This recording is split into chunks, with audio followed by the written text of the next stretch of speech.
Et salut les amis. Bon, ce soir, petite recette, comme d'habitude, simple. Simple, alors c'est pas rapide parce que c'est la recette de gigot de chevreuil. Alors là, on peut pas le faire cuire en 5 minutes, hein, bien sûr, bien sûr. Mais c'est très facile à faire. Si vous avez l'occasion un jour qu'on vous donne un morceau de chevreuil et que c'est l'épaule ou la cuisse, ben, vous pouvez faire cette recette, vous allez voir, c'est assez simple. C'est assez simple. Et très bon en plus, et très bon. En sachant que le chevreuil, moi personnellement, je le congèle pas, parce que le chevreuil, lui, il n'a pas de maladie par rapport au sanglier. Le sanglier, moi, à part qu'il soit passé devant un vétérinaire, et qu'on dise, bon, mais ce sanglier, il est pas malade, vous pouvez le manger de suite. Sinon, c'est 2 mois minimum de congélation. Après, chacun fait comme il veut. Il y en a qui font des jambons, il y en a qui font des saucissons, il y en a qui ne le congèlent pas. Ça, après, moi, perso, je congèle la viande 2 mois. Et après, je fais mes daubes, après, je fais mes gigots, après, je fais un peu tout, quoi. Et voilà, voilà. Voilà, voilà, pour la petite histoire entre le sanglier et le chevreuil, c'est que le chevreuil, on peut le manger de suite. Voilà. Allez, c'est parti, du coup, le gigot, le gigot de chevreuil. Alors là, il me restait 4 pommes de terre au fond du frigo. Je vais les mettre au fond du plat. De l'ail, de l'oignon, du romarin, du thym.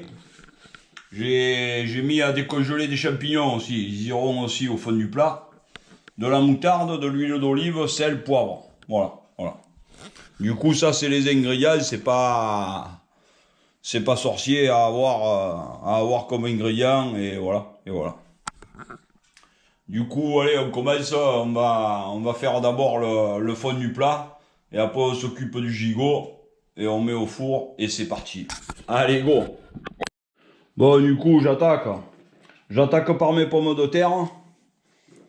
Moi, je les pèle pas. Je les coupe en petits morceaux.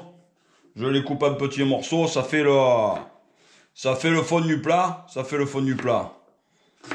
Et alors, si on en a plus, c'est mieux. Moi, j'en avais 4. Plutôt que gaspiller ou de pas savoir quoi faire. Hop, elles partent là-dedans. Et ça fait toujours un peu de... Au fond du plat, ça fera un peu... si on fait des pâtes ou quoi, bah, ça se marie avec et voilà. Voilà.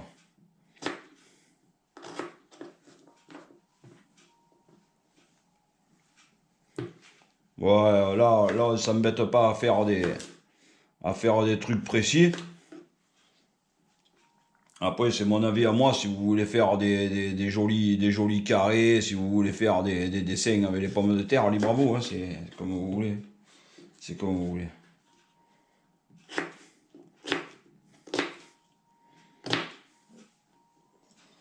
Voilà, pour ça.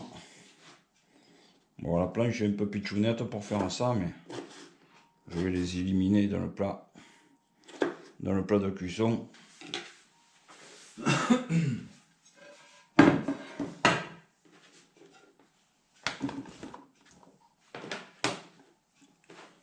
La dernière. C'est pareil pour la peau, il y en a qui l'enlèvent. Moi, je la laisse. Je les ai bien lavés au préalable, bien sûr, hein, il faut le minimum, quoi, hein, le minimum. Je vais pas y laisser la terre, s'il y a des bestioles qui sont passées dessus ou quoi. C'est coupé, déjà. Voilà. Ensuite, moi, au fond du plat, j'y mets un oignon.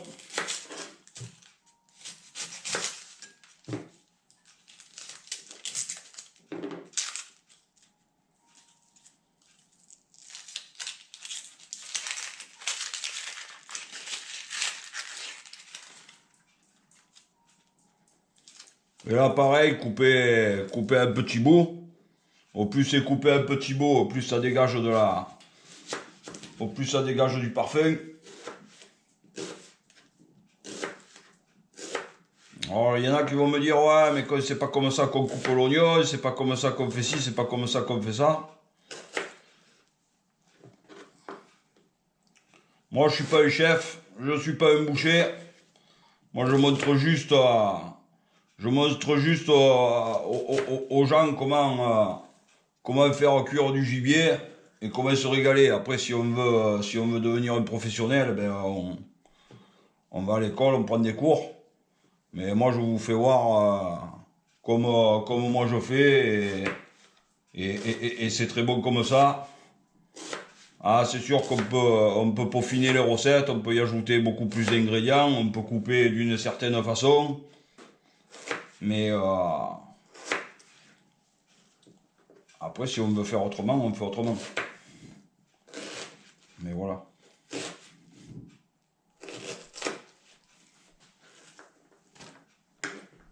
Voilà pour ça.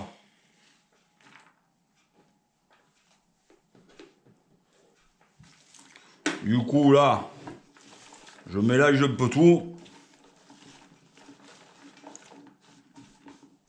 Histoire de faire un petit tapis. Je sépare bien mes morceaux de pommes de terre s'ils ne se sont pas bien séparés. Voilà. Et là, ça sera le tapis pour le gigot. Il viendra se poser dessus. Voilà. Je range ça et on revient. Bon voilà, maintenant je vais me sortir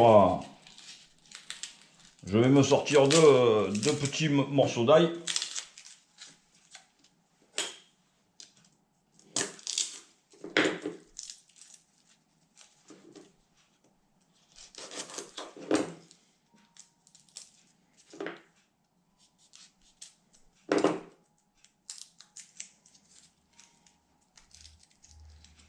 Voilà pour un.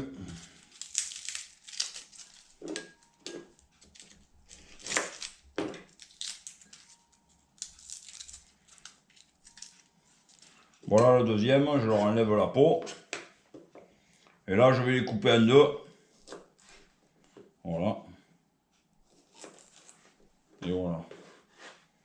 Maintenant, je prends mon gigot.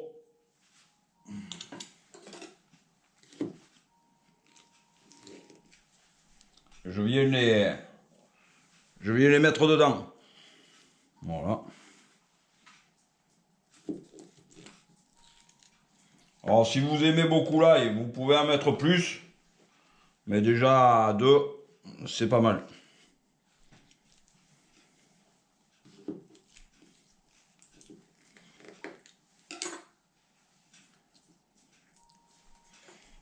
J'en mets un derrière.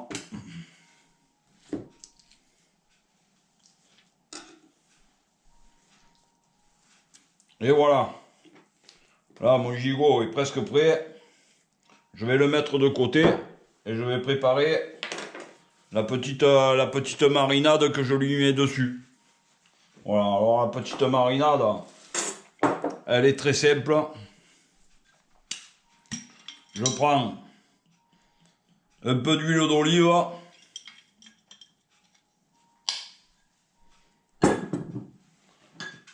Un peu de moutarde.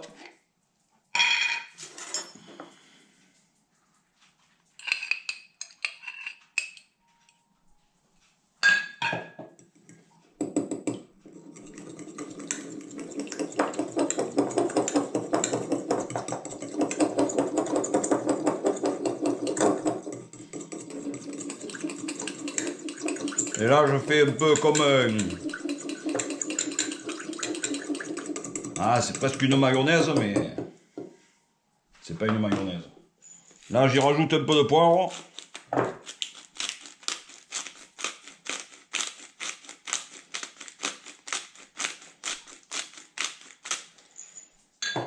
Un peu de sel.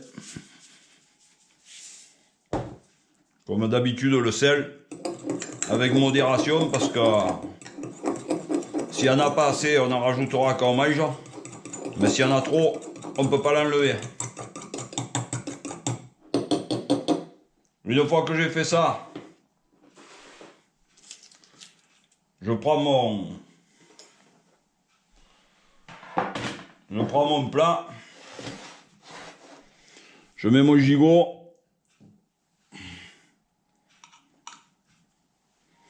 Et là, je vais le badigeonner de sa sauce.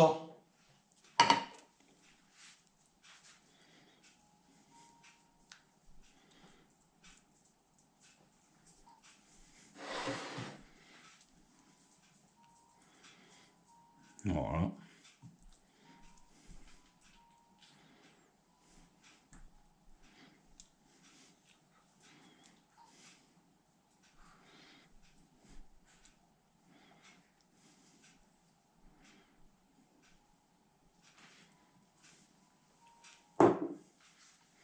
Je le retourne.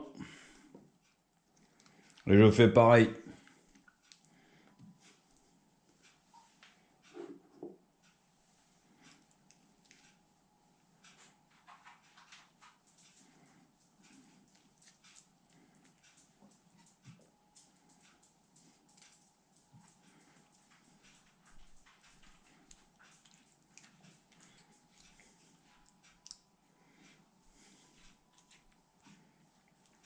Voilà pour ça.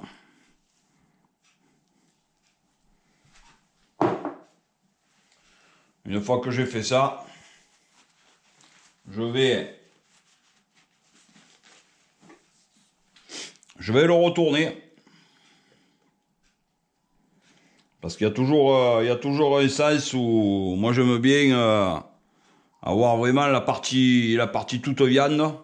Dessous, il y a la partie de l'os. Ça demande moins de cuisson parce que là, il n'y a presque pas de viande vu qu'il y a l'os de l'omoplate. Et là, tout ça, c'est que de la viande bien épaisse qui demandera un peu plus de cuisson par rapport à si je l'avais tourné.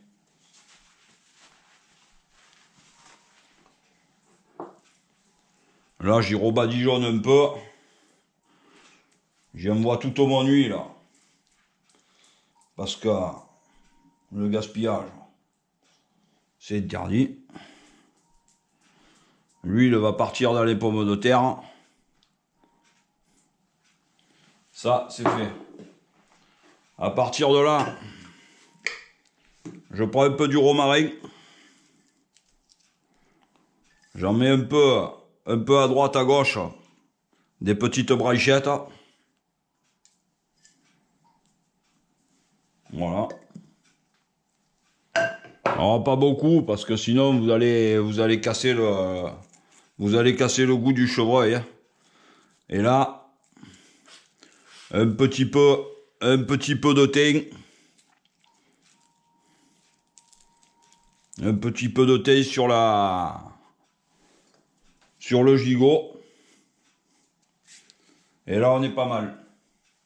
À partir de là, j'y rajoute encore un peu d'huile d'olive pour les pommes de terre et les oignons.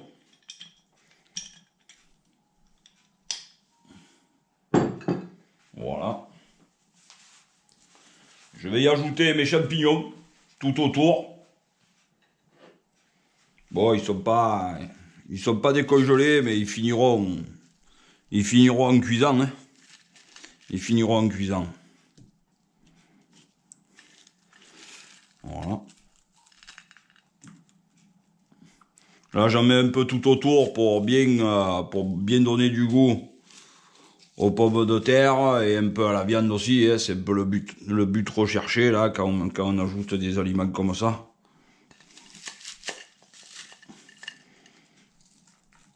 Voilà.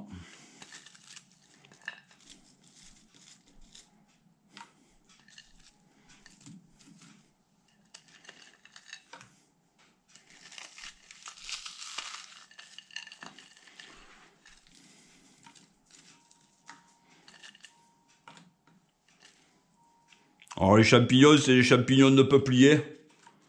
Moi je les appelle les piboules. Ou les champignons de mat. Ils sont très bons. Ils ont pas mal de parfum. Et ils s'accommodent un peu avec tout. On peut en mettre dans tout de ces champignons. Il y a certains champignons qui sont assez forts et tout.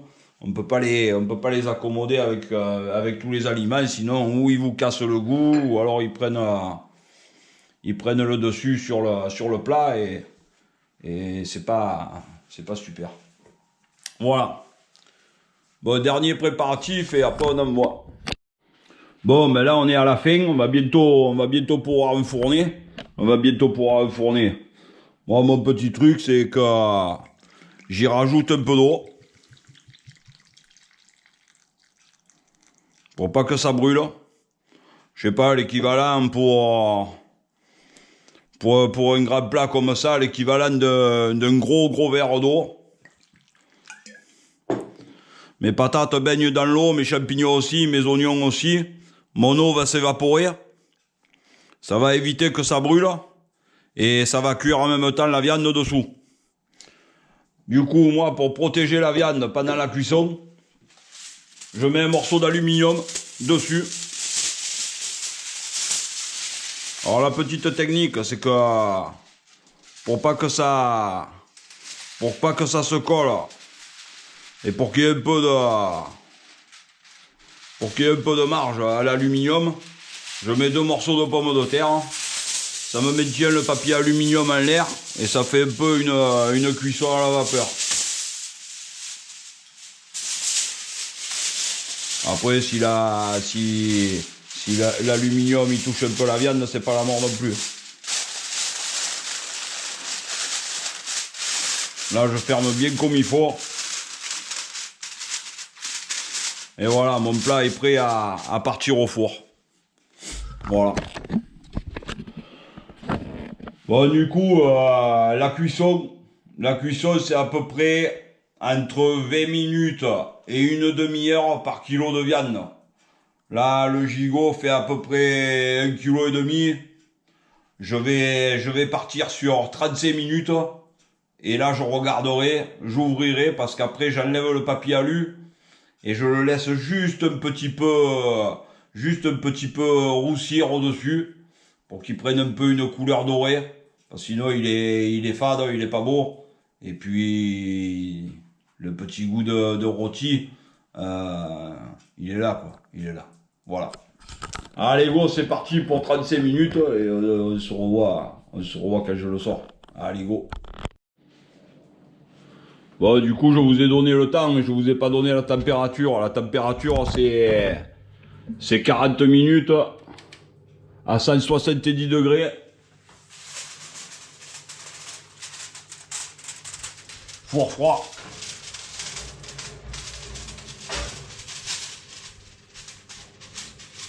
Et je le mets à mi-hauteur. À mi-hauteur et la position c'est chaleur tournante et voilà.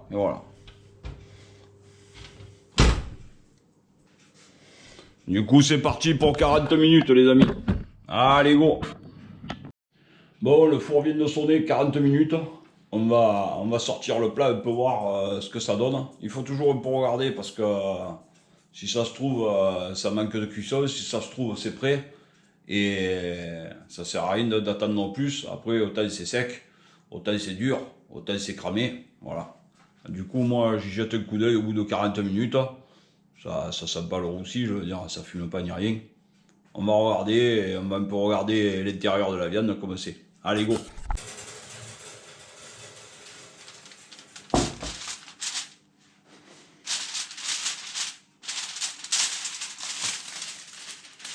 Bon, il commence à avoir une belle couleur.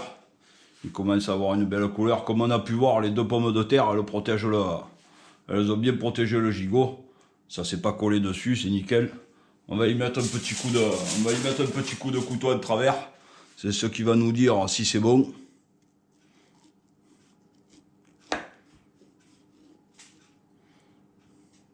Bon, pour moi, c'est encore trop rose dedans. Du coup, on va encore le remettre un petit peu.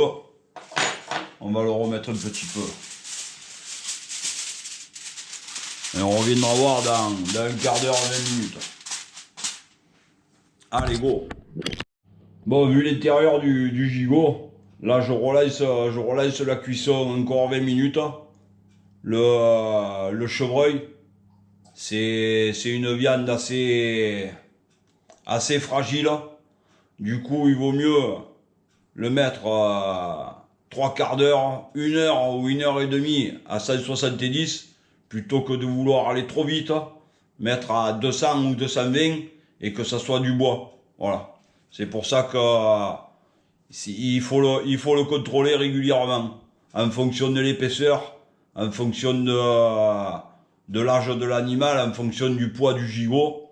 Il n'y a pas trop de loi à ce niveau-là. Voilà. Ça peut, en 40 minutes, autant il aurait pu être cuit, mais là, il est un peu gros.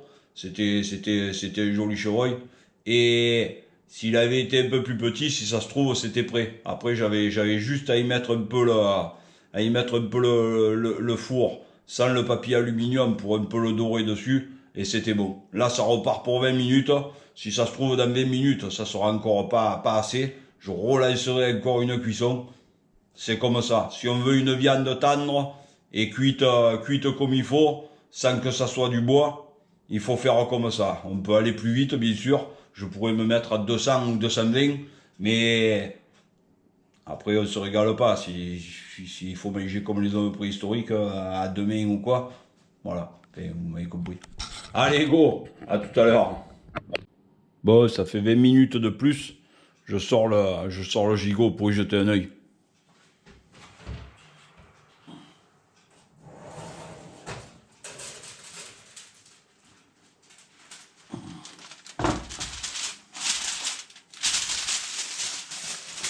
Bon, comme on peut le voir, là, il a pris un peu de la couleur.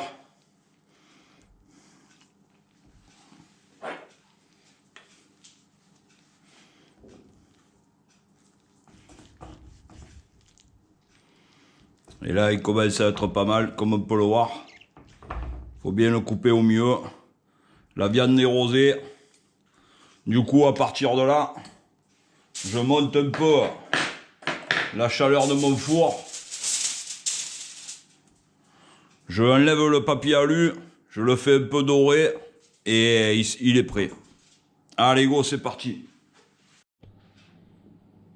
Bon voilà, à partir de cette étape là, il faut être très vigilant et surveiller le gigot comme le lait sur le feu. Voilà, voilà. Parce que là, ça peut aller très vite et de suite il peut être brûlé quoi. Là, je me suis mis à 210 degrés avec le grill.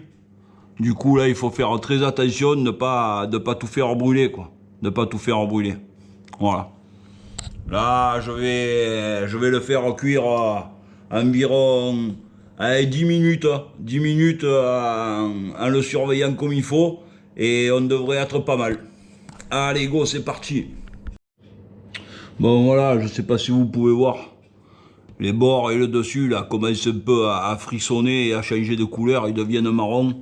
Du coup, moi, j'arrête là. Parce qu'après, ça va être trop sec et trop dur.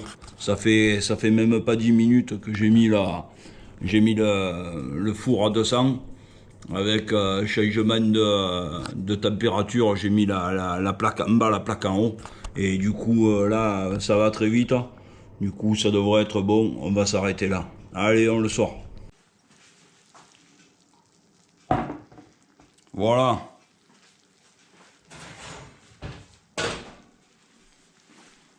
Bon, ben voilà. Voilà le résultat. Une 40 minutes au premier coup. Après, je l'ai remis 20. Je suis venu voir. Pour moi, c'était bon. Je le remets à peu près 10 minutes encore. Un peu à chaleur forcée. Histoire un peu de faire un peu plus marron, un peu plus grillé. Alors là, il commençait à griller, mais moi je vais pas plus loin parce qu'après, souvent c'est trop tard. Et tout le dessus est très dur et très sec. Du coup, on s'arrête là. La viande a l'air pas mal. On va en couper un morceau pour voir. La viande est tendre. La viande est rosée. Alors bien sûr, il faut penser qu'il y a l'os là au milieu. Hein.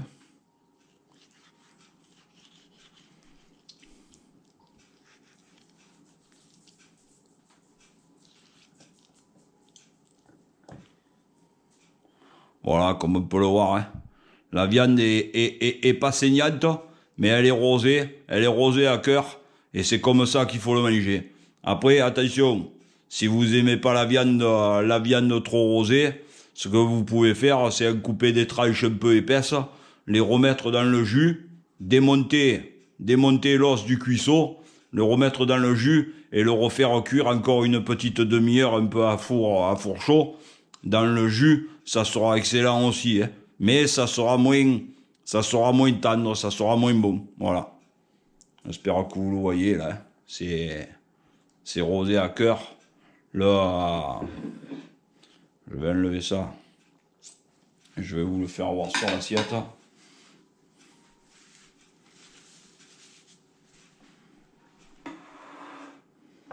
Voilà.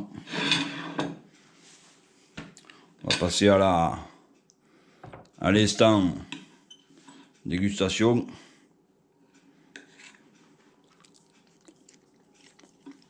Ouais, ça fait peur. C'est le top.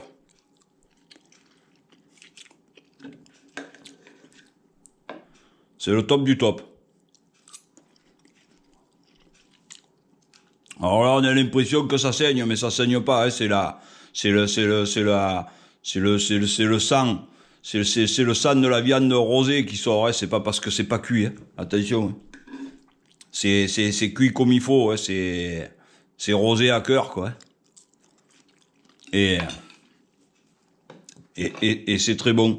Et là, ce qui se passe aussi, c'est que nos petits morceaux de patates, nos champignons et notre oignon, il s'est bien mélangé là. Il a un peu donné du goût, un peu à la bête. La bête, il a donné du goût aussi. Et là, vous faites un petit mix de tout ça. Oh, putain, je vais me cramer, mais.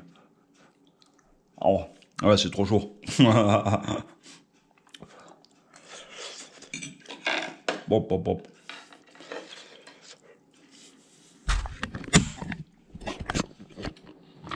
Ouais, c'est énorme, comme d'habitude, Alors c'est très simple, hein, je suis pas chef étoilé ni rien. Voilà, le gigot de chevreuil à la façon très simple.